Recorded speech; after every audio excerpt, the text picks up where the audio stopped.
Hello friends, I would like to invite my YouTube channel Rambo class. Today we are going to discuss UP Trade Graduate Teacher Social Studies Previous Question Paper 2015। बच्चों देखिए ये जो exam बच्चों conduct हुआ 2015 में हुआ था, 2015 में हुआ था, और ये इसके जो फॉर्म फिल हुए थे बच्चों 2013 में हुए थे। यूपी टीजीटी का एग्ज़ाम है बच्चों। तो क्वेश्चन पेपर है, इसको हम सॉल्व करेंगे। इसमें देखेंगे कितने सारे क्वेश्चन हैं और किस टाइप के क्वेश्चन हैं जो पूछे जाते हैं बच्चे। ठीक है स्टूडेंट, तो हम आज इन सभी क्वेश्चन को डिस्कस करेंगे। बड़े ही अच्छे ही ऑथेंटिक बच्चों मटेरियल है, ठीक है।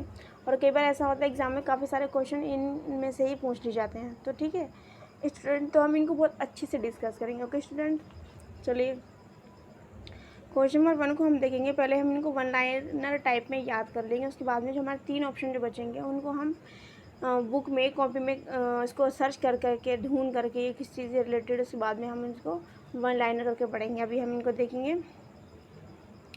देखिए एक बार क्वेश्चन नंबर 1 में ये यहाँ पे क्या पूछ रहे हैं। क्वेश्चन नंबर 1 में इन्होंने क्या कहा हुआ है, देखिए एक बार जूम कर लेती हूँ मैं हल्का सा। ओके, अब देखिएगा क्वेश्चन नंबर 1 में इन्होंने बताया हुआ है कि क्वेश्चन नंबर 1 में पूछ रहे हैं कि भागीलय, क्या बच्चों, भागीलय की मुद्राएं बच्चों निम्नलिखित से प्राप्त हुई। तो कहाँ से प्राप्त हुई हैं? नासिक से, कौशाम्बी से, गोदावरी या कृष्णा घाटी से, या फिर नर्मदा घाटी से। 4 ऑप्शन है बच्चों। तो इसका सबसे अच्छा और ऑथेंटिक बच्चों जो कमीशन ने माना है बच्चों, वो नर्मदा घाटी माना, यही उसका आंसर है। ओके, इससे पहले हमारे क्वेश्चन 4 बच्चों, हाँ देखिए मैं आपको बताना भूल गई, जिसका पूरा जो ओवरव्यू है बच्चों, ये देखिए इस तरीके से होता है। मैं आपको एक बार दिखा देती हूँ। क्वेश्चन पेपर हमारा कुछ इस तरह से होगा। उसके अंदर 4 ऑप्शन जो होंगे हमारे, इसके अंदर हिस्ट्री, पॉलिटिकल साइंस और ज्योग्राफी, 3 या 4 में से पूछे जाते हैं। तो ये पहला क्वेश्चन है बच्चों। देखिए पहला क्वेश्चन है, यह है मांग को निर्धारित करने वाला तत्व नहीं। ज्योग्राफी इसलिए पूछा हुआ है इकोनॉमिक्स में से, फिर सिविक्स में से पूछ लिया क्वेश्चन, उसके बाद में ज्योग्राफी में से इन्होंने सी क्वेश्चन पूछ लिया, और डी जो क्वेश्चन है हिस्ट्री में से पूछ लिया। यानी कि हमें चारों सब्जेक्ट की थोड़ी थोड़ी इन्फॉर्मेशन होना चाहिए। ओके, ये देखिए क्वेश्चन नंबर 1 को हम पढ़ेंगे स्टूडेंट। देखिए क्वेश्चन नंबर 1 में इन्होंने कहा है यह मांग को निर्धारित करने वाला तत्व नहीं है। तो कौन सा नहीं है? व्यक्ति की आय, वस्तु की कीमत, संपत्ति या फिर वस्तु की लागत। ओके, तो देखिए इसका आंसर क्या है, सोचिए आप थोड़ा सा। तो इसकी यहाँ पर वस्तु की बात की गई, वस्तु की मांग की, ओके, ना कि वस्तु की कीमत की। तो वस्तु की मांग की बात की गई, तो इसका बच्चों राइट आंसर जो है बच्चों सी आंसर है। इसमें वस्तु की लागत की बात हो रही है। यानी कि यदि किसी भी वस्तु की मांग बढ़ती है घटती है, तो उसमें वस्तु की लागत पर कोई भी असर नहीं पड़ता, और ये इसका तत्व नहीं है। ओके, आगे देखिए वोट जो है बच्चों, ये किस तरह का अधिकार है। ये क्वेश्चन मल्टीपल टाइम हो चुका है, क्या बोलते हैं, मल्टीपल टाइम जो है रिवाइज हो चुका है, मल्टीपल टाइम एग्ज़ाम में आ चुका है, मैं इसको कई बार देख चुकी हूँ। तो ये बच्चों कैसा अधिकार है? तो वोट देने का जो अधिकार है वो किस तरह का अधिकार है स्टूडेंट? को क्वेश्चन ऑप्शन बताती हूँ मैं आपको। सामाजिक अधिकार है ये, या फिर व्यक्तिगत आधार है, या फिर संवैधानिक आधार है, या फिर विधिक अधिकार है। तो बच्चों इसका जो आंसर है बच्चों वो संवैधानिक अधिकार, ठीक है, क्योंकि ये कॉन्स्टिट्यूशन ने हमें ये राइट दिया है ना। तो ये कैसा अधिकार है बच्चों? हमारा संवैधानिक अधिकार है, वोट देने का अधिकार। क्वेश्चन नंबर सी में देखेंगे, इन्होंने दिया हुआ है कौन सी प्रक्रिया रासायनिक अपचय, ये देखिए ज्योग्राफी से रिलेटेड क्वेश्चन स्टूडेंट, रासायनिक अपचय से संबंधित नहीं है। यानी कि केमिकल जो हरासमेंट होता है वो उस रिलेटेड नहीं है। कौन सी चीज़ें रिलेटेड नहीं? तो ऑप्शन हम पढ़ेंगे। ऑप्शन देखेंगे क्वेश्चन नंबर सी के बच्चों। ऑप्शन है कार्बोनेशन, अवदलन, जलयोजन या फिर ऑक्सीकरण। तो इसमें से आंसर आप चुनिए कौन सा है इसके अंदर आंसर इसका। तो बच्चों इसके अंदर जो आंसर है बच्चों वो है अवदलन। क्या है बच्चों? अवदलन। क्वेश्चन हम दोबारा से देख लेंगे एक बार। इसमें ही पूछा था कि केमिकल जो हरासमेंट होता है, यानी कि रासायनिक प्रक्रिया जो है उसके अंदर अपचय होता है, उसमें से कौन सी रासायनिक प्रक्रिया अपचय से संबंधित नहीं है? कौन सी प्रक्रिया रासायनिक अपचय से संबंधित नहीं है? तो उसका आंसर हो गया बच्चों अवदलन। क्या? अवदलन इसका आंसर हो गया। ओके स्टूडेंट, यानी कि बी। आगे देखेंगे हम निम्नलिखित पशु समूह में कौन सा समूह मोहन जोदड़ो पर मोहर अंकित है? ये बच्चों जो मैंने आपको घटना चक्र की बुक पढ़ाई थी उसके अंदर सेम टू सेम ये क्वेश्चन दिया हुआ, सेम एज इट दिया हुआ है। उसको मैंने बहुत अच्छे से याद किया, मैंने पहले भी कई बार इसका आंसर याद किया था बच्चों। तो इसका जो आंसर है बच्चों व्याघ्र, गैंडा, भैंसा और हाथी। इसके अंदर आप कैसे याद कर सकते हैं इसको बच्चों? याद कर सकते हैं व्याघ्र मीन्स बच्चों यहाँ पर शेर की बात की गई। किसकी बात की गई? शेर की। उसके बाद में गेंडा, ये दोनों सेम साइज़ के हो गए। पावरफुल सबसे ज़्यादा क्या होता है? व्याघ्र यानी कि शेर होता है। उसके बाद में गेंडा दिया होता है, सेम साइज़ के हो गए। उसके बाद में भैंसा जो होता है अपने साइज़ में हाथी से कैसा होता है बच्चों? छोटा होता है। सबसे बड़ा कौन सा होता है? हाथी। तो अपने माइंड के थोड़ा सा इमेजेस बना करके इसको याद करेंगे। बहुत सिंपल और ट्रिक वाई है, याद कीजिए आप, आपको एग्ज़ाम में 100% सक्सेस मिलेगी। ओके, अब आगे देखिए। अब हिस्ट्री का पार्ट सेकंड, फर्स्ट में ये चारों हमारे सब्जेक्टों से रिलेटेड 4 क्वेश्चन हो गए, इसके आंसर हमें टिक करना है।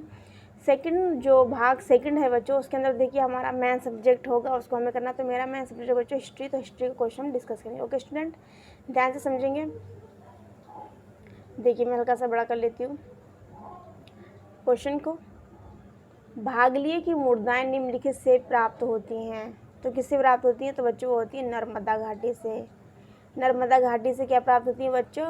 भागी लय की मुद्राएं नर्मदा घाटी से प्राप्त होती हैं। आगे क्वेश्चन है, नेक्स्ट क्वेश्चन थर्ड क्वेश्चन है।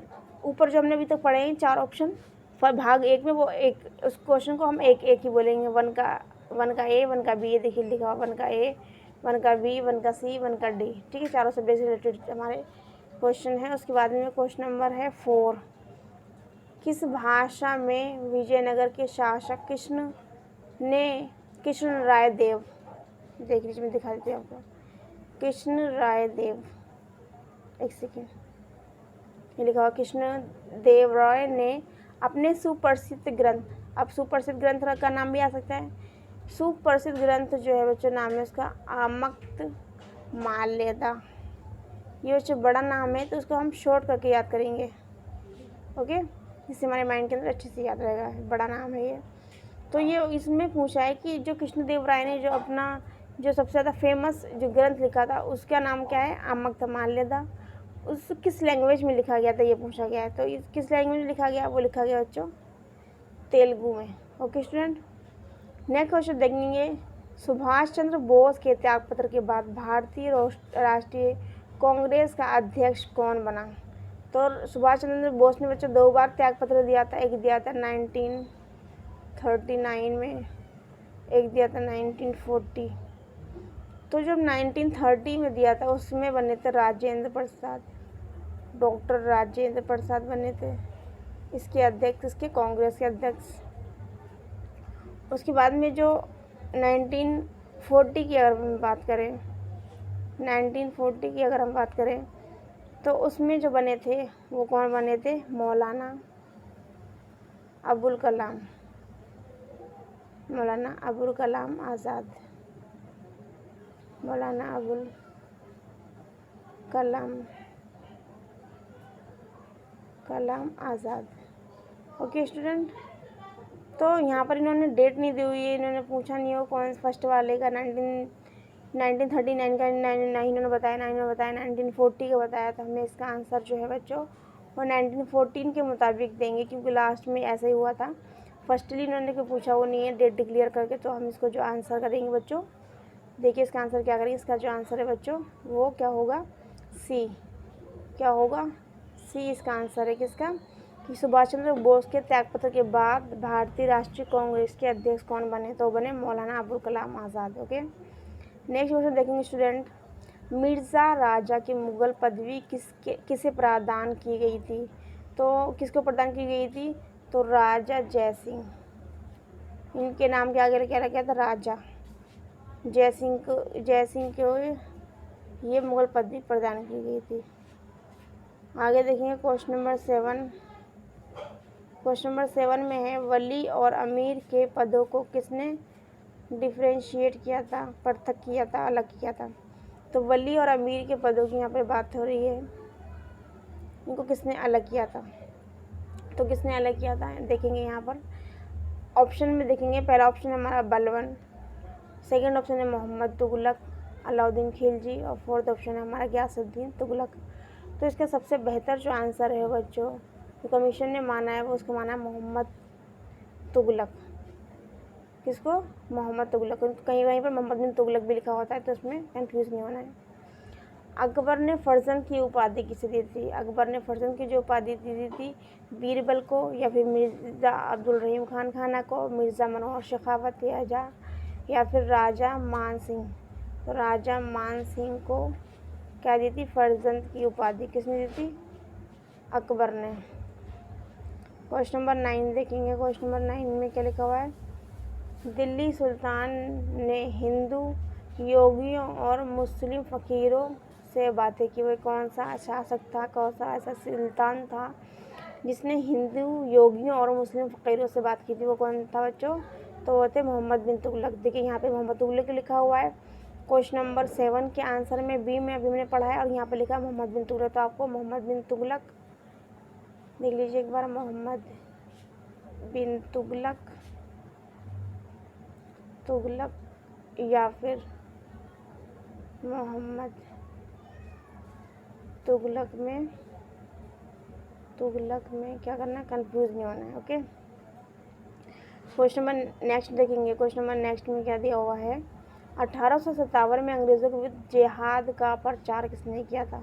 तो जिहाद का प्रचार करने वाले कौन थे? हम ऑप्शन पढ़ेंगे। मौलवी अहमदुल्ला, मौलवी कुदरत अली, मौलवी एहसानुल्लाह, या फिर मौलवी बरकत अली। तो इसका राइट आंसर जो है बच्चों, अंग्रेज़ों के टाइम 1857 में अंग्रेज़ों के विरुद्ध जो जिहाद का जो प्रसार किया था वो किया था मौलवी बरकत अली ने। ओके स्टूडेंट, मौलवी बरकत अली ने क्या था? 1857 में अंग्रेज़ों के विरुद्ध जिहाद का प्रचार किया था। नेक्स्ट क्वेश्चन है, जाति मीमांसा के लेखक कौन हैं? जाति मीमांसा के जो लेखक हैं बच्चों, पेरियार रामास्वामी, या फिर ज्योतिबा फुले, या फिर बी आर अम्बेडकर, या फिर श्री नारायण गुरु। तो जाति मीमांसा के जो लेखक थे बी आर अम्बेडकर, भीमराव अम्बेडकर जाति मीमांसा के लेखक राइटर थे। नेक्स्ट क्वेश्चन है, नादिर शाह द्वारा बंदी बनाया गया मुगल बादशाह कौन था? तो नादिर शाह ने किसको कौन सा मुगल बादशाह था जिसको नादिर शाह ने बंदी बनाया था, अपना कैदी बनाया था? वो था बच्चों मोहम्मद शाह। कौन बच्चों? मोहम्मद शाह थे। ये क्या थे बच्चों? औरंगज़ेब जो हमारे सबसे लास्ट जो शासक थे मुग़लों में, कौन थे बच्चों? औरंगज़ेब किसके बेटे थे? शाहजहाँ के। तो उनके बच्चे थे ये, उनके बेटे थे मोहम्मद शाह।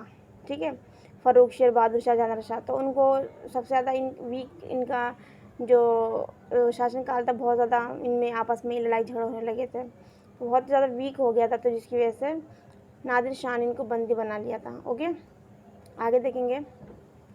आगे देखिए नेक्स्ट क्वेश्चन में, दारा शिकोह को मुल हिंद किसने कहा? किसको बच्चों? दारा शिकोह को मुल हिंद किसने कहा? तो बच्चों कहा किसने? शाह शुजा।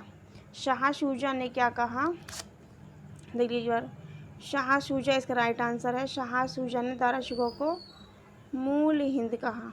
ओके, गंगा अवतरण का दृश्य कहाँ चित्रित होता है? तो गंगा अवतरण का चित्र कहाँ चित्रित होता है? गंगा अवतरण का दृश्य कहाँ चित्रित होता है? तो वो बच्चों कहाँ होता है, उसको हम देखेंगे एक बार। तो वो होता है माँ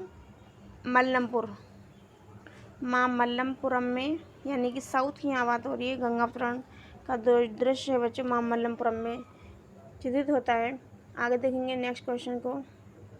नेक्स्ट क्वेश्चन में देखेंगे 15 क्वेश्चन में लिखा हुआ, सुल्तान मोहम्मद बिन तुगलक के शासन क्षेत्र की हिंद और सिंध शब्द जो है का प्रयोग सबसे पहले किसने किया था? तो किसने किया था बच्चों? इब्न बतूता ने मोहम्मद बिन तुगलक के पीरियड में सिंध और हिंद शब्द का प्रयोग किया था। ओके, तो क्वेश्चन नंबर 15 का जो बच्चों आंसर वो है बी। ओके, हम वन लाइनर में लर्न करेंगे तो इसमें अच्छे से हमें लर्न रहेगा। ऑप्शन हम नहीं पढ़ेंगे, जो हमारे बाकी ऑप्शन है उनको हम और किसी क्वेश्चन में और उनके क्वेश्चन बना करके हम उनको लर्न करेंगे। ओके, तमिल कवियों के तीसरे संगम, क्या बच्चों? तमिल कवियों के तीसरे संगम की पीठ कहाँ थी? तो कहाँ थी बच्चों? देखिए एक बार कहाँ थी, कांची, तंजौर, मदुरै, उरैयूर। तो मदुरै जो बच्चों एक ऐसी जगह है जहाँ पर क्या हुआ था, एक सेकेंड,